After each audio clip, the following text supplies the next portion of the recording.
And Cardi B is a star. And that's what people got to realize. Just because she's a star, men just don't give a damn what you are. If they don't like you, they don't like you. Oh, honey, because, I mean, she's a big star. She got all the money and stuff. But you still messing with these damn regular women and having children with them and stuff. And she out there at the game, parading, spending millions of damn dollars like a fool behind him. And he still don't care. He allegedly gets the same woman pregnant again and turns the Super Bowl into a revenge stage.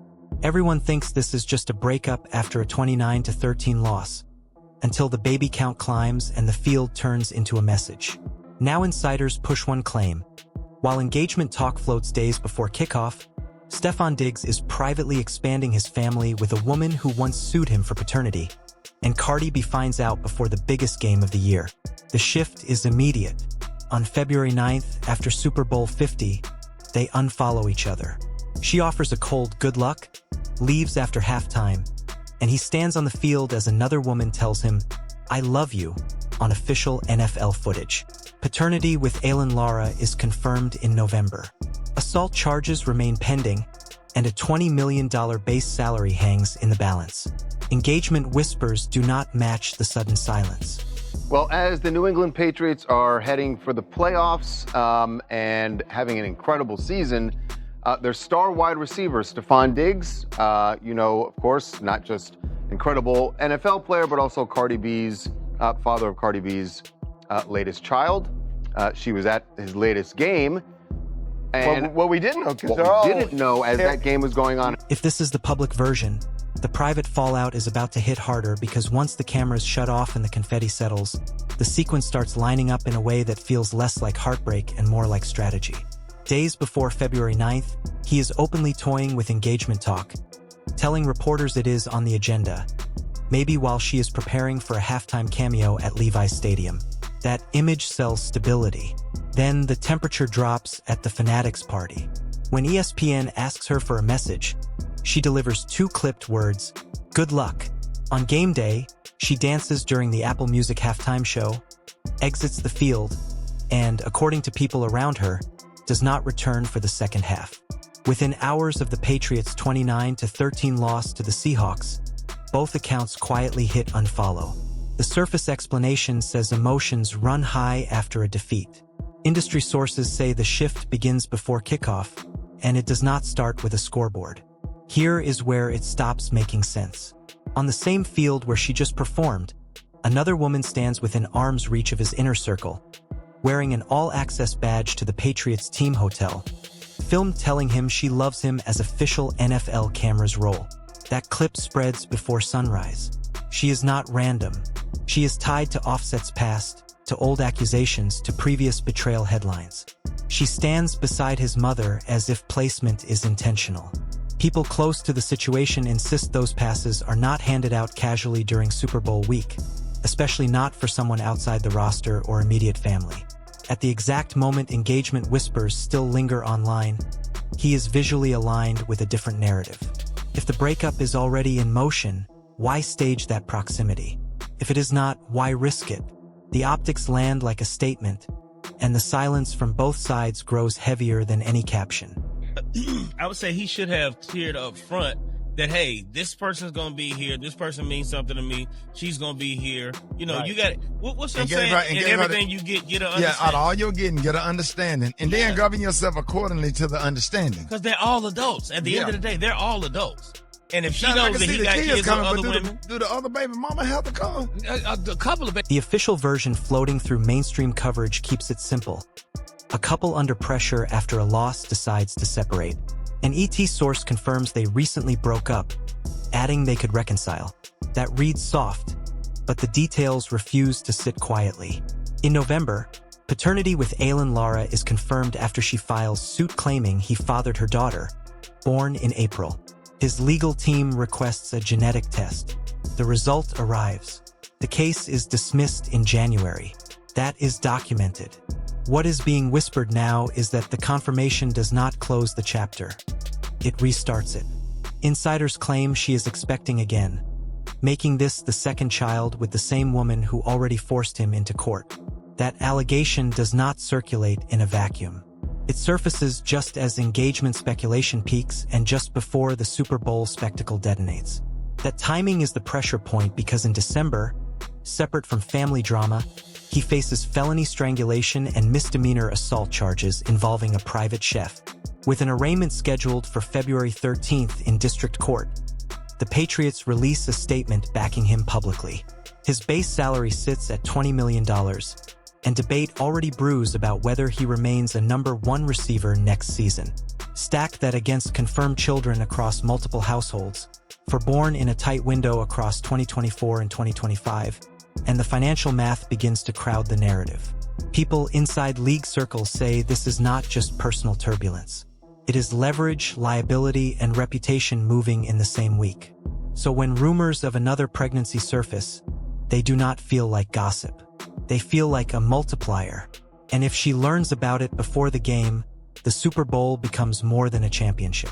But it turns out there was a possible felony case against Stephon Diggs that came to fruition.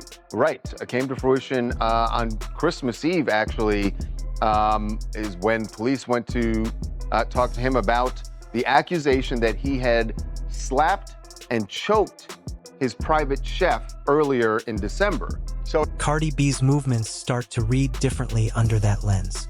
She posts curated glamour shots on February 11th, thanking Airbnb, radiating control, never mentioning him.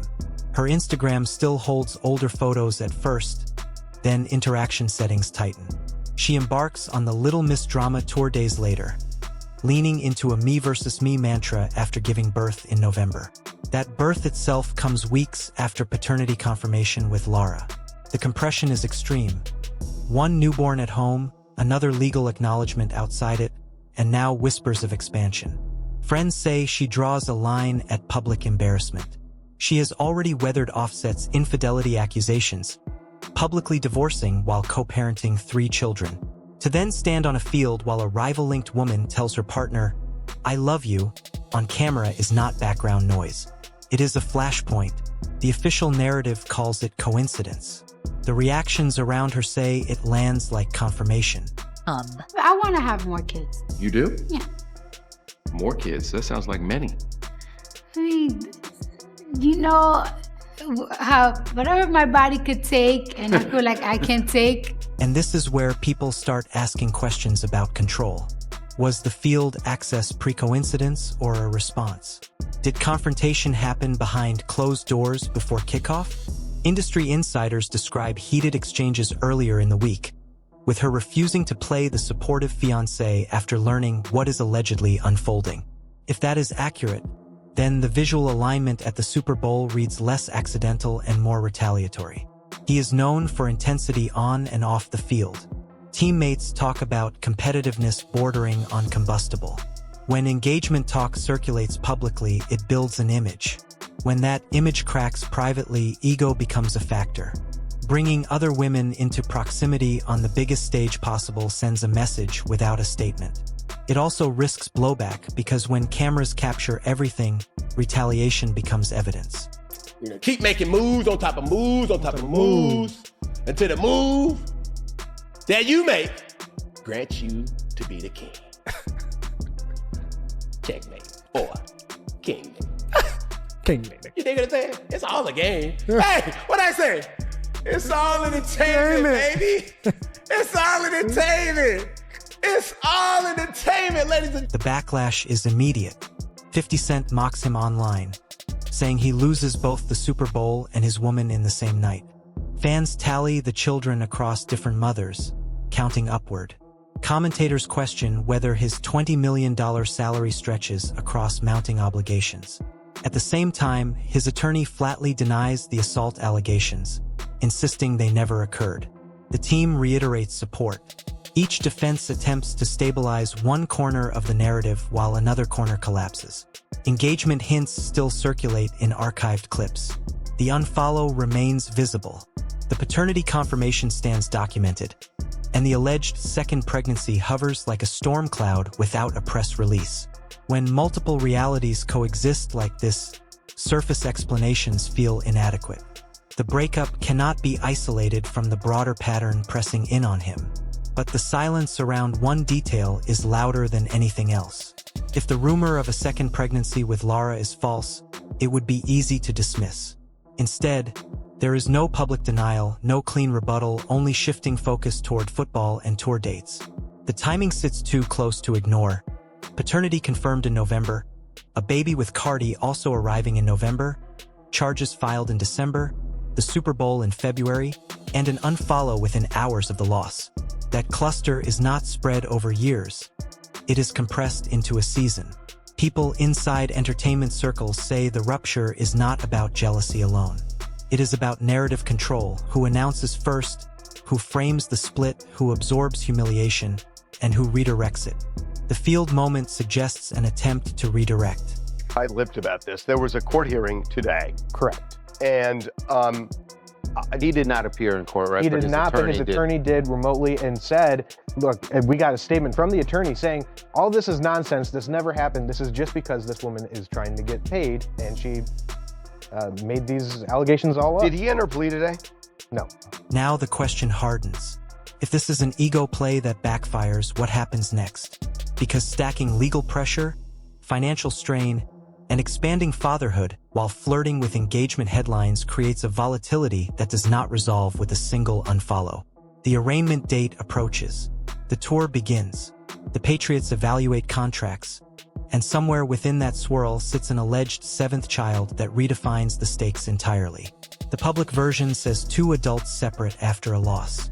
The pattern emerging suggests a much larger reckoning forming behind closed doors. If the Super Bowl becomes the stage for a message, it also becomes the moment everything stops being contained. And containment is what this situation now lacks. How important is that for a player? Well, it's not unexpected in this case because I think, they support their players in these situations. And this one, again, I don't want to give my opinion on it, but it sounds like a lot of he said, she said types of things. So with that, perhaps maybe the Patriots know more, at least from the side of Diggs, and are good with that, saying that we support him. And I think, again, they'll wait, but for now, he's on this football team, and they'll just take it that way. What makes this harder to ignore is that the pattern does not begin with this season. It stretches back years, quietly building a portfolio of parallel households that now converge under a spotlight he cannot dim. There is Nova from his rookie era, then Shiloh, then the son with Kiana Barber, then another daughter with Kai Benji, then the confirmed daughter with Aylin LaPera, then the newborn with Cardi. That is the public count. The allegation adds one more layer with the same woman who already forced him into court. Insiders say the repetition matters more than the number. 1 pregnancy can be framed as overlap. 2 with the same person after legal action reads like ongoing involvement. And when that alleged involvement continues while engagement energy circulates publicly, it begins to look less like chaos and more like compartmentalization. Each compartment functions until someone opens the wrong door. The Super Bowl moment suggests that door is open. Now, in league circles, people talk about risk management more than romance. A wide receiver with a $20 million base salary carries expectations beyond catches and yards. Sponsors watch behavior. Teams calculate liabilities.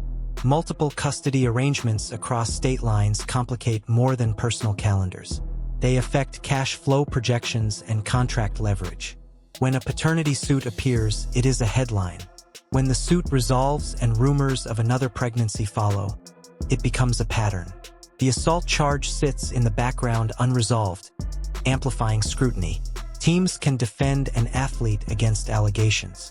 They cannot easily defend against a narrative of instability. The Patriots publicly support him, but support is not immunity.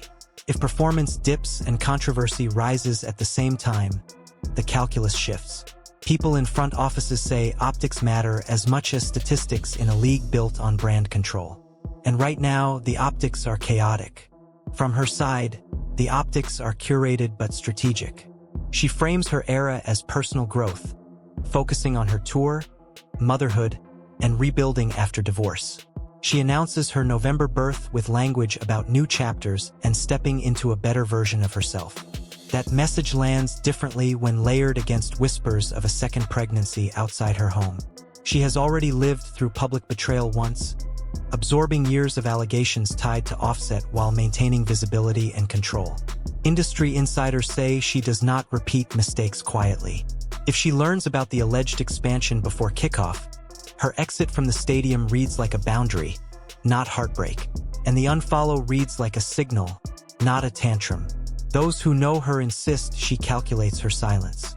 When she withdraws publicly, it usually means the conversation has moved behind closed doors. The question is whether this time the damage is too public to manage privately. All I'm saying is, if I felt like my girl was cheating, I'm gonna get it off of these two. If I felt like my girl was cheating and she said these things to dispel my thought, it would not be dispelled. No, at all. It would actually. There is also the matter of ego. Teammates describe Diggs as hyper-competitive, driven by perception as much as performance. Engagement talk before a championship game builds a fairy tale narrative that complements athletic ambition. If that narrative collapses midweek due to a confrontation, humiliation becomes a risk. People close to him say he hates losing control of a story. If a partner refuses to play along, especially on a stage designed for unity, retaliation can look subtle but deliberate. Standing beside women tied to previous controversies sends a message without words. It shifts embarrassment from one side to the other, but retaliation in an era of instant replay carries consequences. What looks like dominance in the moment can transform into public ridicule by morning.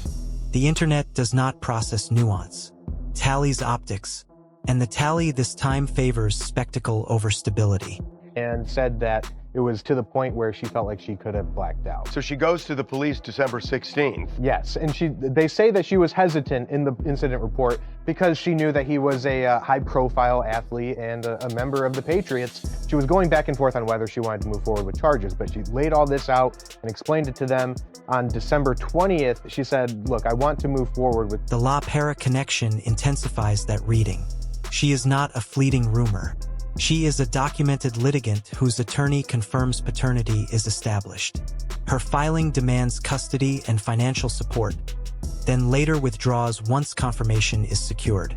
That establishes legal acknowledgement. Insiders now insist the relationship never fully ends. They claim communication continues, meetings continue, and now pregnancy continues. If that is accurate, the engagement talk becomes theater. If it is not, then someone benefits from letting the rumor breathe unchecked. Either way, the absence of a clear denial fuels speculation.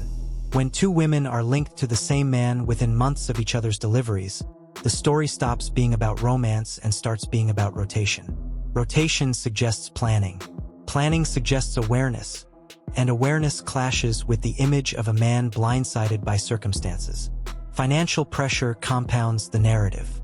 Multiple households require structured support. Legal fees for defense and criminal court add to the burden. If his role on the team shifts, earnings projections shift with it. Sources inside sports management say the fear is not immediate bankruptcy. It is long-term dilution. Contracts expire, injuries happen, performance declines, obligations remain. Filing for paternity while he is still active in the league is described by insiders as strategic. That description does not condemn. It acknowledges reality. The alleged second pregnancy, if true, locks in another future commitment before his next contract negotiation. That is leverage whether anyone admits it or not. And leverage in personal life intersects with leverage in professional life. When too many pressures converge, even small miscalculations create visible cracks. From what I'm seeing on the stand, it's not really going together very well for her purpose in searching after some of these charges. Yeah, I mean, you definitely need a lawyer who's very confident. And I think she has that, but I think everything else, I mean, you can have confidence, but you need something to support that confidence in. And it's just not playing out very well. He's having a lot of trouble in the examinations. And Chef during a money dispute surface in December, with arraignment pending. His attorney denies the claims outright, but public memory is not segmented. People do not separate domestic turbulence from legal allegations when evaluating character. They stack them. One narrative suggests volatility in relationships. Another suggests volatility in conflict. Together, they create an image that teams, sponsors, and partners must assess. Cardi's brand relies on spectacle, but not on instability that overshadows her own platform. If she perceives that association threatens her next era, she distances herself. That distance is not just emotional. It is strategic. Walking away from a relationship under scrutiny protects future deals and touring momentum. Staying could entangle her in courtrooms and headlines she does not control. There is also the matter of loyalty inside blended families. Reports claim everyone gets along. Photos from holidays show multiple mothers and children in shared spaces. That image supports a modern, harmonious narrative. But harmony under financial and emotional strain requires discipline. If La Pera is expecting again, that equilibrium collapses. It signals not just overlap, but preference. Preference invites resentment. Resentment invites exposure. In circles where secrets travel faster than statements, it takes only one frustrated participant to leak a detail that redefines the story. Insiders say Super Bowl week is when tensions peak. People fly in, access increases, and private conversations spill into semi-public settings. That is fertile ground for confrontation. And confrontation, when layered over pre-existing rumors, accelerates fallout. Her departure from the stadium becomes symbolic in hindsight. It is not about halftime. It is about refusal. Refusal to sit through optics that contradict what she allegedly learns. Refusal to share a post-game narrative of unity. She performs, fulfills obligations, and leaves. That choice resonates across social media because absence is louder than presence in high-profile relationships. If she intends to control the breakup narrative, exiting first matters. If he intends to neutralize that control, public alignment with other women matters. The clash becomes less about affection and more about dominance over perception. Who looks rejected? Who looks replaced? Who appears unfazed? The internet judges instantly, but insiders say the real battle happens in private texts and legal consultations that follow. Internet down. The internet always causes unnecessary problems, unnecessary disagreements, unnecessary things, because a lot of the stuff on the internet and on the line isn't true. So I would just say they need to have that conversation, a real conversation. I'm not leaving this room until it's done, and those are the toughest conversations. When your wife wants to have a conversation, those are the toughest things because you got to put everything on the table. That's the only way something's going to work. Everything has to go on the table for you to possibly be able to move on, and I'm hoping that they can have that conversation. What remains unsettling is how neatly the alleged second pregnancy explains the speed of the collapse. Engagement talk to unfollow within days suggests a trigger event, not gradual drift. A confirmed legal connection with one woman already exists. An alleged renewed pregnancy with the same woman intensifies betrayal beyond random rumor. That is not flirtation. That is continuity. And continuity implies ongoing communication. If he maintains contact while projecting exclusivity, the public narrative fractures. If she discovers it abruptly, the reaction is swift. Swift reactions create public signals.